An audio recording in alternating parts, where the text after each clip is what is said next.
enormemente llevarlo. ¿Cuál ha sido su jornada? Cuéntesela al país, por favor. Bueno, llegué esta mañana de La Paz, tuve una conferencia de prensa a media mañana, luego trabajamos en reuniones con nuestros equipos de trabajo, con el de programa, con el de organización, con el equipo logístico, con juventudes, con pueblos indígenas, en una serie de reuniones, y en la tarde me fui al Plan 3000 a reunirme con un viejo amigo mío, el Monseñor Nicolás Castellanos, para observar y maravillarme del proyecto o de los proyectos que está realizando en favor de la niñez, de la juventud, la Escuela Nacional de Teatro, las piscinas, la Ciudad de la Alegría, como llama él, perdón, visitar el templo de diseño chiquitano, que es bellísimo, la calidad del arte, de la arquitectura, y además a un muchacho indígena ver la ejecución del órgano que tienen en ese templo. En fin, una tarde maravillosa. ¿Hace cuánto lo conoce a Monseñor Castellanos? Pues hace bastantes años, no recuerdo exactamente si son 8 a 10 años, pero fue un encuentro fugaz.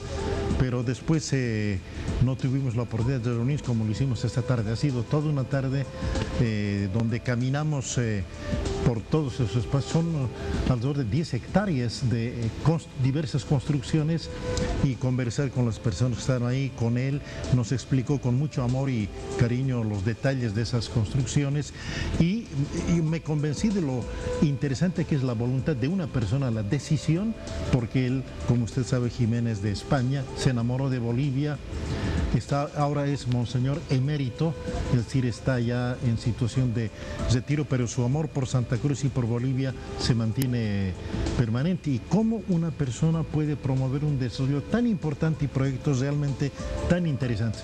Yo compartí con él la necesidad de unir esos esfuerzos con los del municipio, con los de la gobernación y con los del gobierno nacional.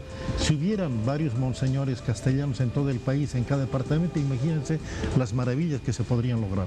Ahí estamos viendo una imagen de Monseñor Nicolás Castellano. Nunca nos cansamos de contar su historia. Lo nombraron obispo en España y le dijeron: tiene que irse a vivir a este palacio, a este castillo. Y él dijo: no. Un representante de Dios, dijo él, de Jesús en la tierra, no puede vivir así, ¿no? Dejó el palacio, dejó el castillo y se fue él a vivir a un departamento, a un piso, como dicen en España. Y luego tomó la opción de irse como misionero a algún lado del mundo. Bueno, él llegó a Bolivia, estuvo en Oruro, en Santa Cruz, ha hecho una obra increíble, miren ahí con los niños. Qué bueno que estuviera usted con él hoy. No, ha sido muy reconfortante, porque hay problemas que se solucionan a veces con dinero, pero la mayoría de los problemas se solucionan con imaginación y muy buena voluntad. Y el caso de Monseñor Castellanos es esa enseñanza. No usa recursos nacionales, Jimena. Él tramita recursos externos. Todos son donaciones. Él dice que los ricos bolivianos no ayudan a los pobres. Y tiene una habilidad, por lo que me contaba, para viajar y traer recursos para estas obras. Y realmente lo que ha logrado es impresionante. Y además tiene una red de voluntarios. Cuando pregunté a estos muchachos, a estas muchachas, cómo trabajan, cuáles son las características de sus tareas, me dijeron: soy voluntario, soy voluntaria. Es una maravilla. E incluso la plaza principal del Plan 3000, que corría el riesgo de convertirse en un mercado, Monseñor tuvo que trabajar intensamente para que eso se mantenga como una plaza, y además es la plaza más grande de Santa Cruz. Es inmensa esa plaza y bellamente adornada. Ahora le pregunto por esto, por favor. Usted tiene como candidato a vicepresidente a un pastor evangélico y tiene una amistad muy linda, como nos está contando, con un obispo católico. ¿Hay una intención, una voluntad de apoyarse en la gente de las iglesias, de comunicar ideas, esfuerzos? Cuéntenos, por favor. Y no solo de ahora, desde hace mucho tiempo. Yo he sido parte de la Iglesia Bautista en mi juventud, porque en la zona donde yo he vivido mi niñez y mi juventud, a orillas del lago Titicaca, es el área donde están presentes dos iglesias, la Iglesia Evangélica Bautista y la Iglesia Católica. Yo me he llevado siempre muy bien con ellos, y muy joven ya Estando en la ciudad de La Paz he trabajado en una ONG dirigida por jesuitas de la Iglesia Católica, Lucho Espinal, con quien hemos vivido un tiempo muy breve. Aprendí cine de él. E incluso si usted se fija, hay una película que se llama Pueblo Chico. La segunda historia tiene varios textos en aymara. Yo he redactado esos textos y está mi nombre entre los créditos de esa película.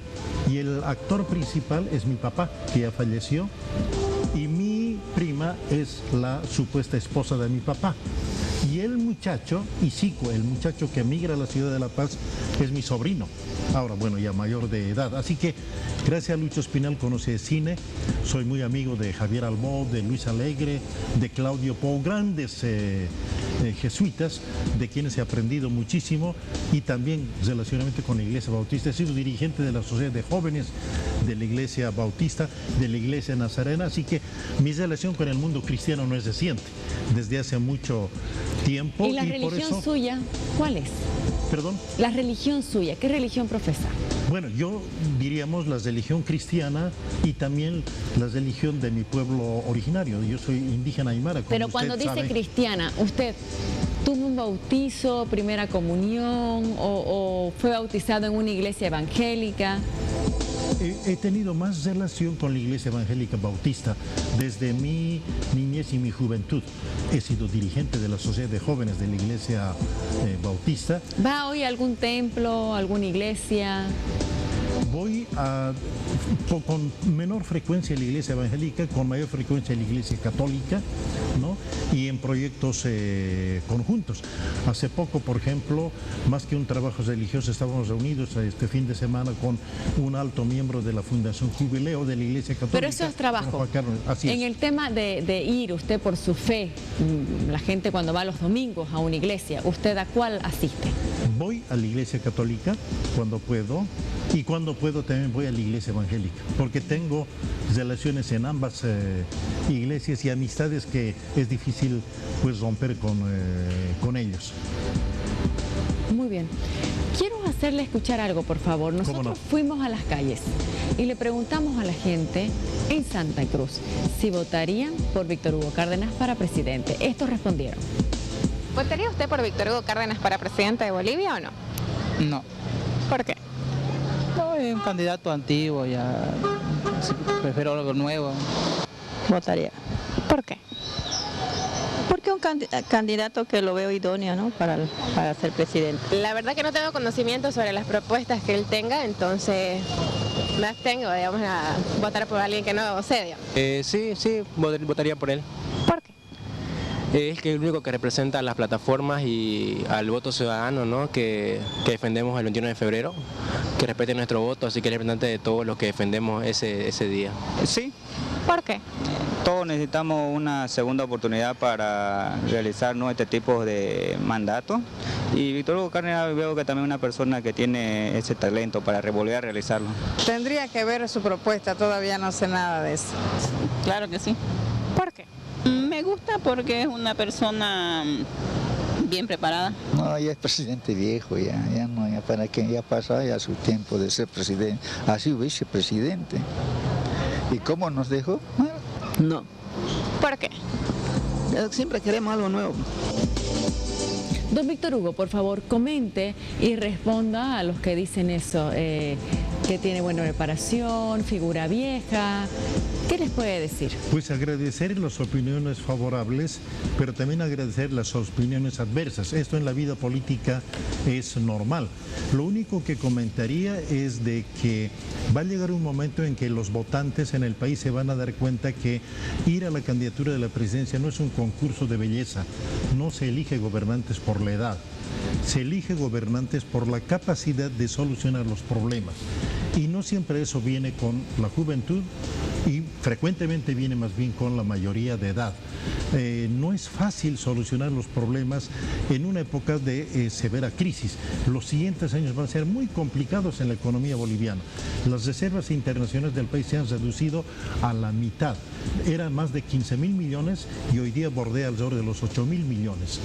La deuda externa y la deuda interna está pasando a los 20.000 millones de dólares. Y este gobierno no va a pagar un solo centavo. Va a Cuando dejar usted ese estaba encargo en el al gobierno, futuro. ¿cuánto de reservas había? era una economía pequeñísima. Para darle ejemplos de cifras. ¿Pero cuánto eran las reservas? Para que sepamos. Las reservas, mire, el Producto Interno Bruto era 8.000 millones de dólares. Las reservas, ¿y las reservas? Pues 1.000 o 2.000 millones, pequeñísimo. O sea, el precio del petróleo por barril estaba en $20. Y desde el 2006 hasta el 2014 por lo menos ha pasado $140, $150. O sea, no hay punto de comparación. El Producto Interno Bruto de 8.000 millones se ha quintuplicado, hoy día está bordeando alrededor de $40.000 millones. O sea, hay muchos ingresos para el país. Lástima que no se le esté utilizando adecuadamente. Muy bien. Y a la gente que dice, por favor, que está bien preparado, ¿qué les puede decir como agradecimiento? Bueno, que en principio les agradezco. Tengo experiencia en la tarea de gobernante como opositor y también como gobierno. Como opositor he sido parlamentario en el periodo 85 al 89. He sido consultor internacional dentro del país, pero también fuera de ello. Soy docente del Instituto Interamericano de Derechos Humanos. He enseñado en universidades extranjeras. He asesorado a gobiernos de América Latina en reformas constitucionales y en varios otros proyectos, y como gobernante, pues además de ser parlamentario, he sido vicepresidente de la República, conozco de la gestión de gobierno y puedo aplicar esa experiencia y mis conocimientos en la solución de los problemas del país. Con esa autoridad critico lo malo de este gobierno y apoyo los aspectos positivos, tratando de mantener un sano equilibrio por el bien del porvenir del país y de la democracia. Quiero que escuchemos lo que dice la gente en La Paz. Por favor, le preguntamos lo mismo. ¿Se votaría por Víctor Hugo Cárdenas para presidente de Bolivia? ¿Votaría usted por Víctor Hugo Cárdenas para presidente de Bolivia o no? Votaría. ¿Sí votaría o no? Sí votaría. ¿Sí votaría? Pero, ¿por qué? Porque he aprendido en muchas cosas de la política. Y sabe mucho más, me parece, que el actual presidente. No, nunca, porque es del pasado, es un gobierno que ya ha transitado, digamos, por la administración pública. No se puede repetir lo mismo, sí. No. ¿Por qué no? Porque cuando en su gobierno no hizo nada. No, la verdad no votaría. ¿Por qué no? Bueno, ya tuve la oportunidad de hacer gestión y bueno, no se realizó, ¿no? De repente. ¿Por qué? No sé, me parece. Tiene buenas propuestas, pero lo pensaría. Soy muy seguro. ¿Por qué? Porque tengo mi predilección para otra persona. Ah, no. ¿Por él? Ninguno, nadie. ¿Por qué no? Porque no hay garantías que la elección sea justa, que mi voto sea respetado. No votaría, porque ya tuvo una oportunidad y no hizo nada por nuestro país. O sea que no le creo lo que habla. Un traidor, un vendepatria, ¿qué podemos decirle? A ver, no, jamás, nunca. ¿Por qué no? Porque no vale la pena una persona así que tenga doble moral. Responda, por favor, don Víctor Hugo, lo que usted quiera de lo que ha visto y escuchado. No, con el mayor gusto. Hay gente informada que ve con simpatía que pudiese merecer el apoyo de la ciudadanía, pero también gente que está bastante desinformada. Por ejemplo, habían opiniones que decían que no hizo nada por el país, pero no se dan cuenta que Bolivia hoy día tiene ingresos principalmente por la exportación de gas. El gobierno del cual yo fui parte, hemos ampliado el ducto de gas, que era muy angosto, y se amplió a más de 30 pulgadas. Hemos conseguido el mercado de Brasil y Argentina, y hasta hoy día Bolivia vende gas a Brasil y Argentina, y los ingresos de Bolivia dependen de esa venta. Es gente que está desinformada en ello. En segundo lugar, ¿los ingresos de Bolivia entonces son producto de un trabajo de Gonzalo Sánchez de Lozada? No solo de ese gobierno, sino de los gobiernos anteriores a Evo Morales. En realidad, el primer gobierno que comenzó la gestión de venta de gas de Bolivia al Brasil fue el coronel Banzer en Bolivia, y en Brasil estaba Ernesto Geisel. Ellos empezaron los primeros contactos.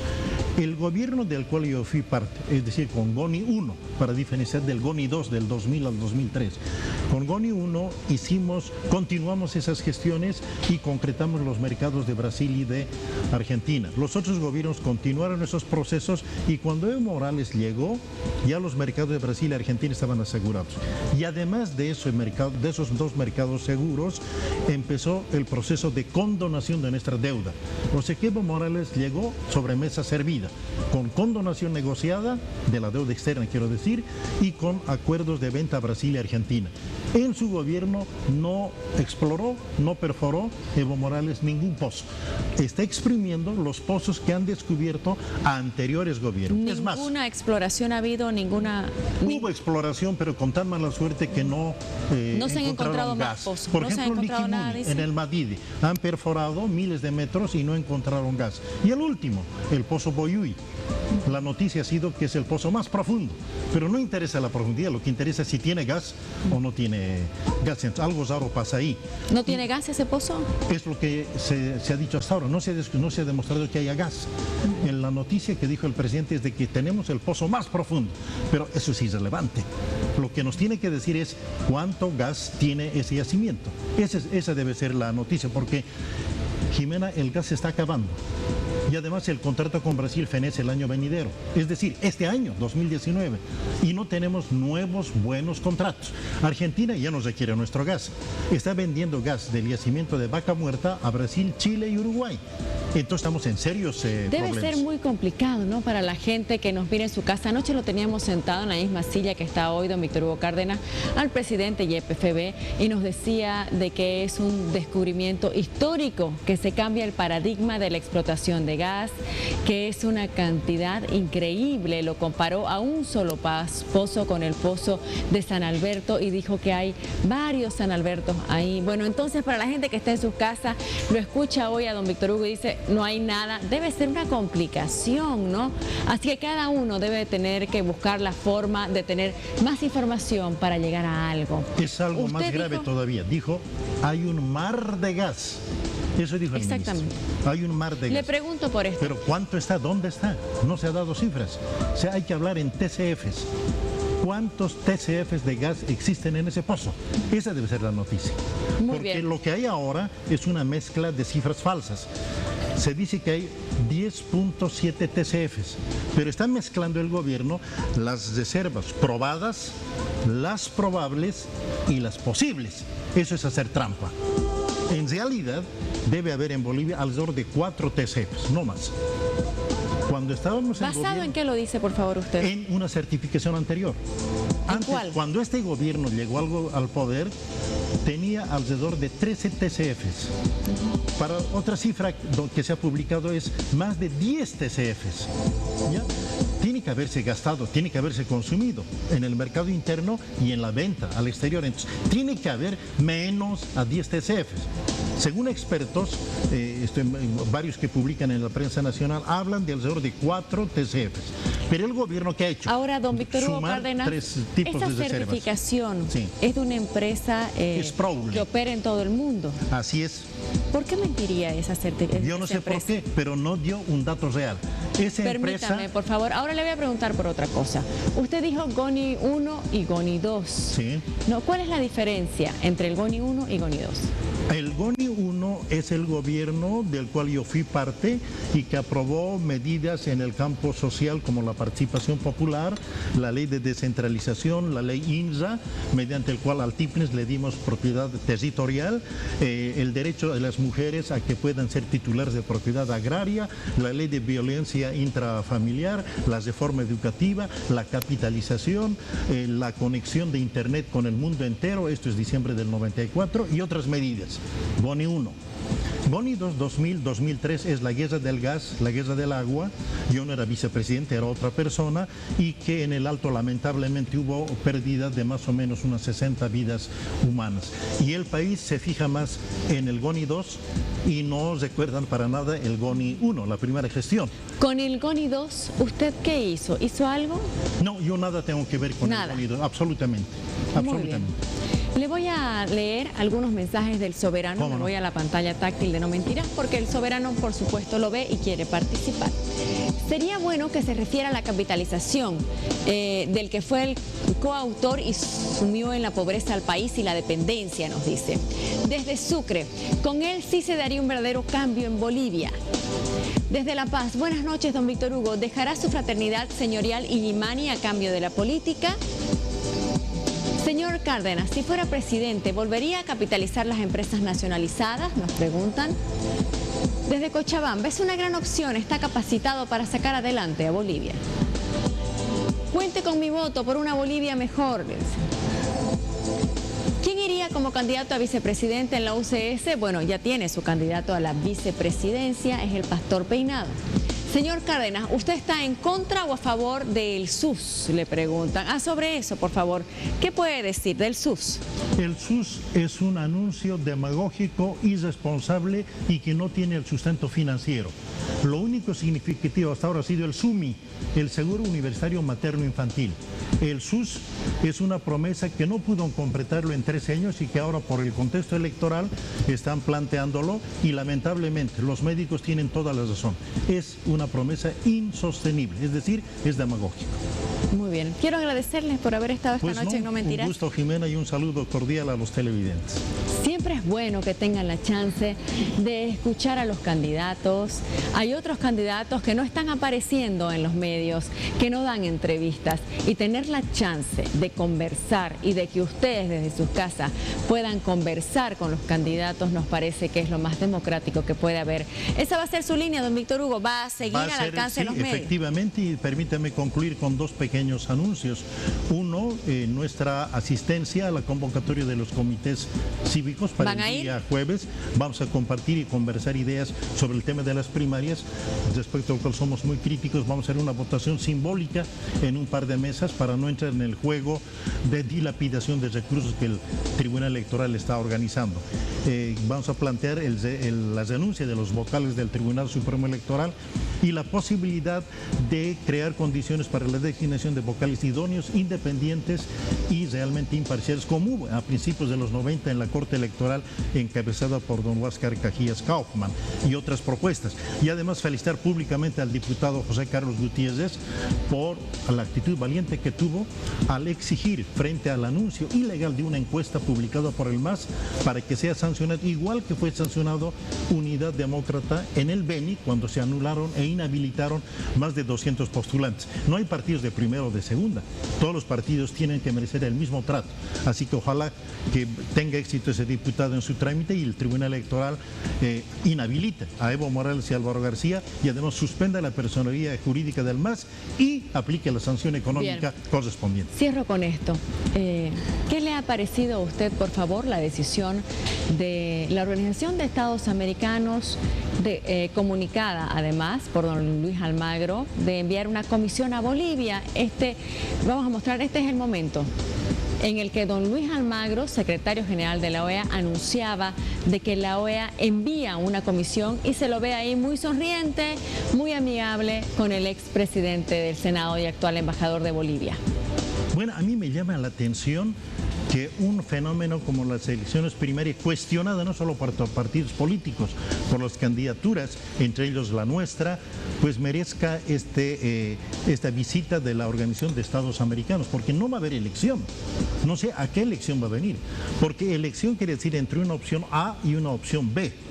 Ninguna candidatura en Bolivia ha presentado dos opciones, todos han presentado una sola opción, así que no hay elección. ¿Usted cree que la OEA no debería enviar comisión? ¿Qué va a observar? No va a haber elección, técnicamente. ¿No deberían enviar? Yo creo que no sé sinceramente cuál es el propósito de la visita de la OEA, supongo que lo van a anunciar, pero si en mis manos estuviera esa decisión, no iría a Bolivia porque no hay elección que observar. En segundo lugar, lo que se va a llamar como primarias es simplemente el intento de ratificar de facto la postulación ilegal de Evo Morales y Álvaro García. ¿Van a venir a avalar eso? No entiendo. ¿Están avalando esta elección? De facto, eso es lo que van a hacer, porque las primarias no son primarias. Son simplemente un evento para legalizar, legitimar un binomio ilegal prohibido por el voto del 21F, por el artículo 163 y por 2 referendos constitucionales, el del 2009 y el del 2016. La Comisión de Venecia ha informado de forma técnica que la reelección indefinida no es un derecho humano. El Tribunal Constitucional del Perú también para las municipales falló similarmente. ¿Cómo observa usted la relación de la OEA con el gobierno? Porque se lo ha visto también a Luis Almagro decir que admira a Evo Morales, que le parece un gran presidente. Ahí lo vemos al lado del embajador de Bolivia. Antes lo recibió el ministro de Justicia. ¿Cómo ve usted esto? Vi una primera etapa donde el secretario general de la OEA tenía una relación hostil con el gobierno de Evo Morales. Muy hostil. Estaban enfrentados. Y veo en la última etapa una relación cordial.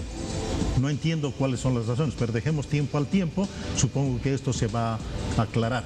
Lo veo mucho más claro al secretario general respecto a Venezuela o respecto a Nicaragua, donde ahí no hay medias tintas, es mucho más claro. Pero respecto a Bolivia veo un cambio que me llama enormemente la atención, pero a ver, veremos a qué se debe ese cambio de punto de vista. Le agradezco. Buenas noches. Un gusto, buenas noches. Yesenia Barrientos. Yo tengo un consejo de